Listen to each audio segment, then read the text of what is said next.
Should you enjoy your training or should you focus on optimizing it? A lot of guys online will tell you that you're a little girl, you're the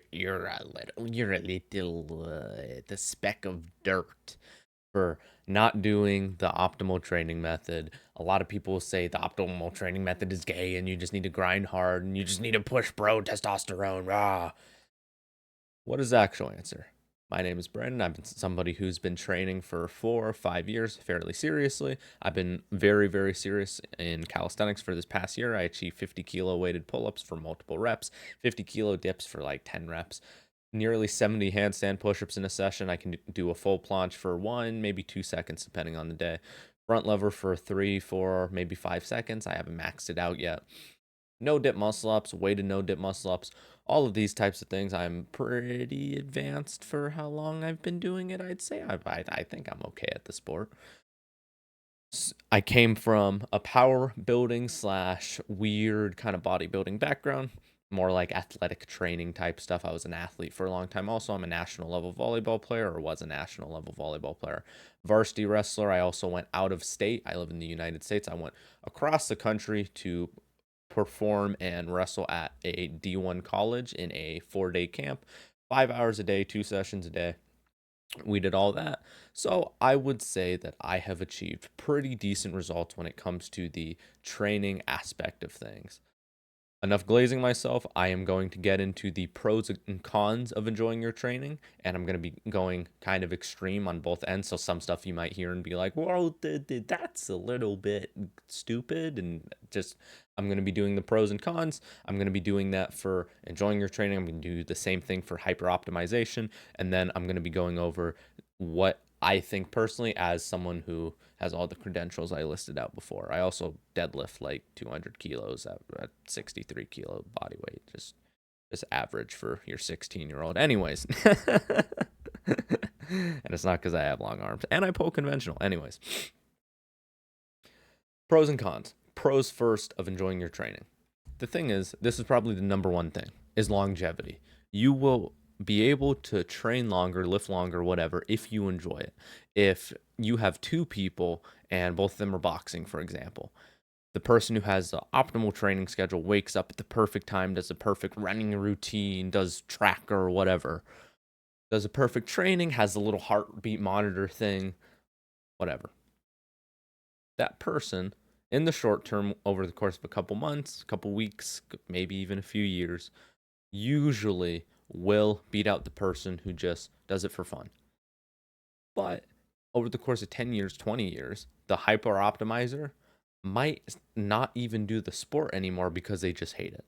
Because they did too much optimization. They were too focused on the result. Once the results kind of stagnated or once the results kind of went away, then they stopped. Or they got rid of all that. They just focused on enjoyment. And then from their peak skill level, they went down, because that's what tends to happen when people go from super hyper optimization to just enjoyment. They stop following the principles that they followed before in order to progress, and they just do pure enjoyment. That's typically what happens from what I've seen. Also, I coach people. I forgot to mention that in the beginning.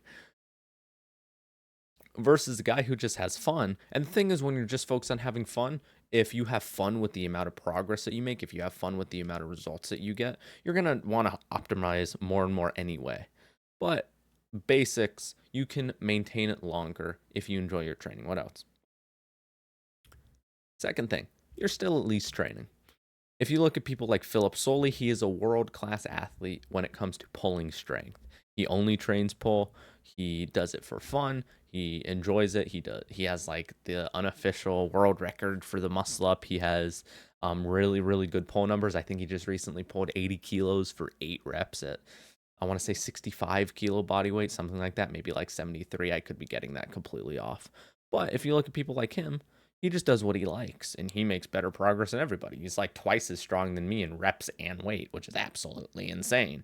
But that is how it works. He has the knowledge that he needs in order to make that kind of progress, and then he just does it for fun. So he follows principles, and then he just does it for fun. Next thing, you don't have to be confined to a structure. If you just enjoy your training, if you're just focused on what's fun, what you enjoy, even if you follow principles, you will not have to be confined to a structure. You don't have to be doing push pull legs, you don't have to be doing upper lower, you don't have to be doing push pull upper lower. It doesn't really matter. You can do whatever split you want. You can change it up as often as you want, as long as you keep the exercises relatively similar. You keep rep ranges relatively similar. You again follow basic principles of, I stopped progressing here because I was doing this many sets of 8 to 12 reps. I'm going to switch it up to this exercise, maybe do sets of 15 to 20, and I'll continue making progress for hypertrophy, for example. That's another thing. What are the cons? It's hard to make progress because unless you have very good principles and unless you have very good foresight and very good experience already, you're kind of just going to be doing random things. If you tell a beginner, just go in and have fun, oh my God, it's going to be horrible. They're going to go in and take like they're going to do like those random social media exercises where they're standing like completely upright and they're going like this with dumbbells because they think it works their chest. I'm not even joking. That's a thing on social media. You've probably seen it. It's absolutely horrible. It's harder to progress if you aren't experienced and if you don't have good principles to follow and if you don't know how to listen to your body. What else? Even if you have principles, you're never really going to get your 10 out of 10 perfect results, assuming you can maintain the same mindset. Now, only really an Olympic level athlete, only really some hungry guy in a trench who came from Dagestan is really able to do 10 out of 10 program all of the time. If you look at Olympic weightlifters, they have their stuff plotted out for years in advance of, we're doing this phase here, we're doing this here, we make this adjustment here. Oh, this training went like this changes your training in 6 months from now. The amount of complexity in their programming is absolutely huge. If you look at the Russians, if you look at the old Soviet Union, they had some of the most complicated, most grueling programs on the planet. It was the most insane type of training. If you're just doing it for fun, nobody's going to do 6 sets of 10 RPE 8 on high bar squats. I'm sorry, but anyone who can squat above 300 pounds, 150 kilos, but you don't want to do that. Nobody is like, oh yeah, let's do it. I'm going to pause at the bottom. That sucks. Nobody's doing 4x20 on squats because they want to, unless you're like Eric Bugenhagen. And even then, you're a sicko. You're going to make progress regardless just because you're good at trying hard. But you won't make 10 out of 10 progress. You can make 6 out of 10, 7 out of 10, 8 out of 10, 9 out of 10, but you will never make true 10 out of 10 because your program will never be perfect. Unless you have 10 strength coaches all looking after you, all making sure everything's good, nutritionists, all that type of stuff. What else? I have an entire sheet of notes here I would show you, but that'd be a huge pain in the butt to separate my camera. It's like an entire page Notion document of all of the stuff. What's another column? It doesn't really build as much discipline, and it doesn't really build as much resilience. What does that mean? Discipline is doing something that's mildly uncomfortable, maybe very uncomfortable, or somewhat hard, but at some point you get used to it. Discipline is what I like to think is like the difficulty of habit building. So what I mean is you start going to the gym, for example. You go 1 week, 2 weeks, 3 weeks. It's a little bit hard, a little bit uncomfortable. Sometimes you're like really excited to go. Sometimes you're kind of dreading it. Sometimes you're grueling it, whatever. Discipline is the ability to do it when you don't want to. Discipline is the ability when it's super, super uncomfortable, and you're like, oh, I feel stiff. Oh, I didn't get good sleep, really. Should I go? Should I not? And you know that you'll be fine to go. That's when you go. You do the right thing even when you don't want to. Resilience is like level 2 of discipline. Resilience is doing something extremely painful for a long period of time and doing that as long as you can. You build up resilience by being disciplined for a long period of time. So what that would look like is I personally go through these periods where mentally and physically I'm just drained from training twice a day like a professional athlete, freaking doing YouTube, working. Right now it is 2:40 a.m. I woke up at 1:30 and I couldn't sleep. I slept like 6 hours, whatever. Freaking shoving coffee down my throat.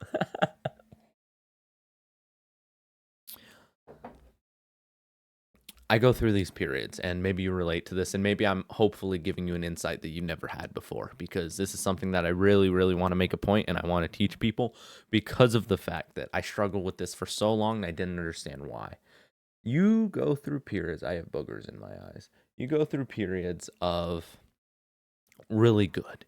You go through periods of you're doing work, everything feels well, you're flowing very well, you're going to the gym, everything feels like you're just stacking up progress, stacking up wins, stacking up wins. And then just eventually at some point, not really because of any reason, you just kind of get into a rut and it kind of sucks and you're not really sure why. The reason for that is because I like to think about it as you have a limited amount of mana, like in a video game. You have a limited amount of discipline, you have a limited amount of willpower. And the more you believe that you have, the more you actually do have. So believe that you have more because your ceiling will actually be higher proportionate to what you actually have. When you do a hard task, let's say your bar is like this range from the bottom of the camera to the top of the camera. Let's do that. Let's say the bar is this range. You go down, you go down, you go down, you go down, mental state goes down, focus goes down, whatever. Now you're here. This is where I tend to get, and maybe I'm even higher. I don't know. I haven't got to the point of burnout because there's 3 stages to this and I've done a ton of research, but basically what happens is you do a ton of work, you get super tired, your brain kind of gets shot, you can't focus as well, you can't train as hard, you kind of get like weirdly depressed about it. I experience this where I get like chronic type of depression based symptoms from working super hard for long periods of time. It's literally as simple as just chill out for like 3 or 4 days. If you're super overworked, you might need a week off. I personally do get to the point to where I need like 1 to 4 days off like every couple of weeks. Obviously, I take a week on Sundays because I am a Christian, all that kind of stuff. But I still work if I want to, like if it's not something that like is making me dread life or whatever. It's not that deep. Building resilience is super, super simple because you just do that for a long period of time. Eventually, your ceiling will become higher and higher. And then after 10 years, you'll be able to work for 6-month periods. And then you're going to be completely fine. And you're also working like 8 hours a day, like deeply, not shallowly like most people do. Everybody has both. Everybody has both discipline and resilience. Just the level that you have built decides the outcome that you gain. I have freaking boogers up my nards, man. Please don't click off during this time. I'm going to look back on the analytics. I don't look at analytics, but I'm going to look back on the analytics. And there's going to be like a big swoop in people skipping. Have an attention span. Jesus. It was like 7 seconds. Gosh. That has been all the pros and cons of enjoying your training. What else? Pros and cons of hyper optimization. If you do it right, if you don't do the fake optimization, if you do actual optimization like Olympic weightlifting style optimization, where you have an Olympic level coach and PhDs and nutritionists and sports physiologists and sports psychologists or whatever, you will 100% make your best progress. I'm talking about like perfect Olympic level training. And the thing is, you need a lot of knowledge to do that, a lot of periodization, and a very, very, very set in stone goal. But like, most people aren't going to do that. Let's be real. I know I'm going over the pros and cons, and I'm trying not to be biased during this time, but most people aren't doing that. You can build up a lot of resilience under this. Even if it's not perfectly optimized, you can build up tons and tons of resilience through doing this type of training because of the fact that you kind of have to do it even when you don't want to. If you're just training for fun, if you're supposed to do, I don't know, push day, for example, sets, or let's say you're doing legs and you have to do sets of 10 to 20 and you're doing myo rep sets. Let's just bring pure hell into the training. If you decide to do bicep curls just because you want to, no one's really judging you because you don't have a set plan. You didn't say that you had to follow it. You just train for fun. No one's judging you. But what's going to build more resilience? What's going to build that disciplined skill? Obviously, doing the sets of 10 to 20 on squats with the myo reps and all that type of stuff, which is hell. But you're going to be mentally stronger from it. Another pro. You'll be able to connect with other hyper optimizers to make extreme progress. This is kind of OP. you'll be able to reach out to people because the more results you get, the more people will naturally respect you, especially if it's in the kind of space that you're in. Like I have a ton of younger calisthenic guys like reach out to me asking me questions and all that stuff because they look up to me in that way. I reach out to a lot of more advanced athletes, and there's levels and levels and levels, and up until you're like Matthew's lad or like 3 other people. You're able to connect with these people as you get better because they look at your results, they think he knows something. They're kind of thinking what can they get from you, but at the same time they can relate to you in the sense of, oh, he's really good at this thing. There's not a lot of people who are good at this thing. I want to talk to him because I want to talk to other people who are good at this thing. You're the same way.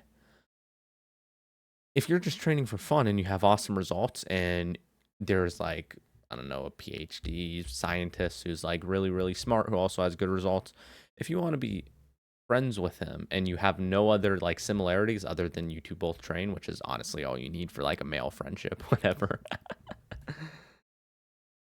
you have kind of nothing to go off of because he's going to be talking about the science and you do this RP and this percentage and he's going to bring a ton of nuance into it and he's going to be talking about all the athletes he's trained and you're just like, I don't know, I lift heavy behind the back deadlifts, bro. And he's like, what? So that is a pro. What are some cons? A lot of people can get into very depressive states very quickly when it comes to this. 1 week, 2 weeks, 3 weeks, 4 weeks, end of the meso, whatever. This can actually be a good thing. This can actually show, okay, you're doing the right amount of work. You deload, take a week off, light week, whatever, and then you ramp it back up. The more I've learned about it, the better I've actually seen the outcome for it. But it is very dependent on who you are and what you are able to mentally handle. It can be too much mental fatigue, basically resilience training, but to higher of an extent. Most mesocycles, which is like a period of training, lasts 4 to 6 weeks before you deload. Some people say 4 to 8 weeks, some people say 4 to 12 weeks. In beginners, it's higher. Beginners can go literally a year before they take their first deload. Intermediates a little bit lower. Advanced people probably like 4 to 8 weeks, 4 to 6 weeks, whatever. Really advanced power lifters like 3 weeks in some cases before they're too fatigued to keep training. It depends. It can just be a ton of mental fatigue, having to go in, having to do the specific workout, whatever. But at the same time, if you were hyper optimizing for yourself, you would account for that, and maybe that wouldn't be a super prolific thing that you would have to worry about. It really does depend, and there's a ton of nuance that I could get into there, but I'm going to kind of gloss over that point really quickly. Another thing, optimal changes with time. Science changes, but my kind of counter argument to this is I was reading a strength and conditioning book a couple days ago. My friend Raymond sent me, and it's super complicated, and it goes into in one section of it, the history of strength training. We have been researching strength training for thousands of years. Like the history goes back so far, like past the old time strongmen, past the old time circus performers, literally like when we were still primarily speaking Latin and Greek and all of these types of things. It goes back so far. The Egyptians were learning about strength training and seeing how different exercises, like pull-ups, for example. Pull-ups, you know how old of an exercise a pull-up is? They were going back and learning all of these things, and they were trying to make sense of it. Now we know more than we ever have known. And the ceiling is only going to get closer and closer to the peak. Not much is going to change. Some very small hyper optimization type things, like instead of doing this rep range with this exercise, we're going to do this rep range with this exercise, and smaller muscle groups recover faster in this period of time than the bigger muscle groups, and all this kind of stuff. Optimal does change, but it's basically the same as it's always going to be. So following principles now will be similar principles later. What else? What do I think? Personally, as someone who's a very experienced athlete, as somebody who just talked for 20 minutes on this topic, I say follow principles and stick with your level. A beginner should not be trying to do the optimal training routine. Beginners should be have a split, have fun with it. Do these exercises, stick with these exercises, but you can play. Do some play. You do your main compounds, focus on getting stronger. This is how I would coach a beginner. Focus on getting stronger in your key compound lifts. Do all the fundamental human movements.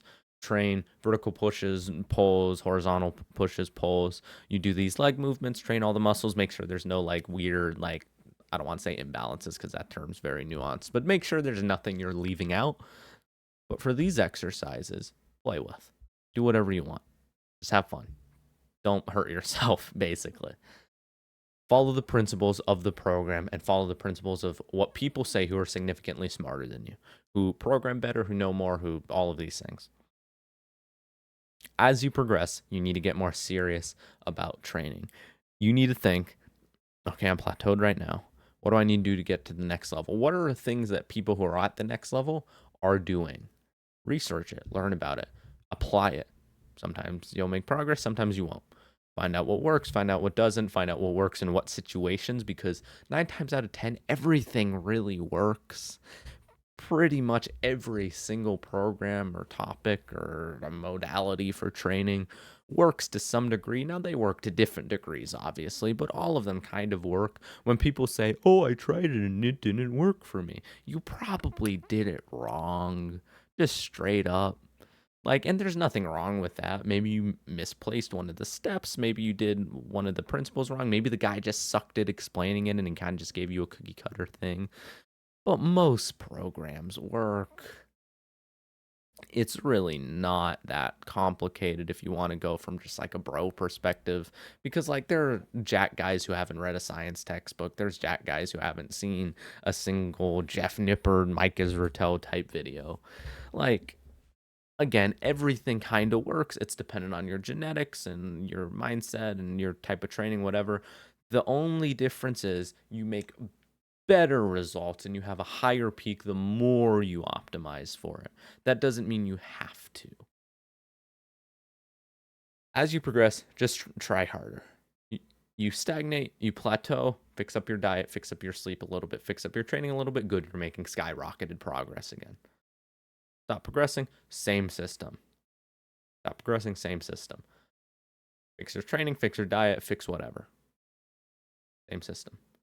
Manage stress better, same system. Over and over and over and over and over again until you've been training 15 years and you've actually just stopped progressing in everything. Then that's when you switch to like a sport. Well, maybe not when you've been training for 15 years, because if you start when you're like 15, you'd be 30. Yeah, you can start a sport when you're 30.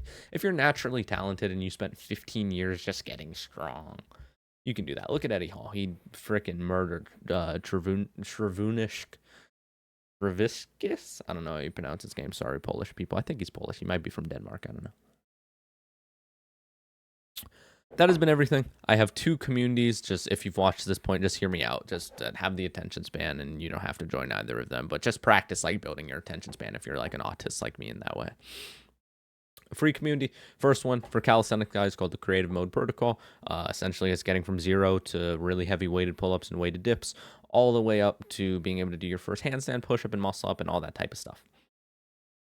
I have a paid program where I do group calls, and there's a bunch of calisthenics courses and knowledge and bonus lectures. I do weekly lectures where I'll have like a presentation type thing in the corner, and I'll be going over and I'll be explaining super in-depth topics on how to train and all that type of stuff. My name has been Brandon. Keep doing the best at doing your best. Trust God. Signing off.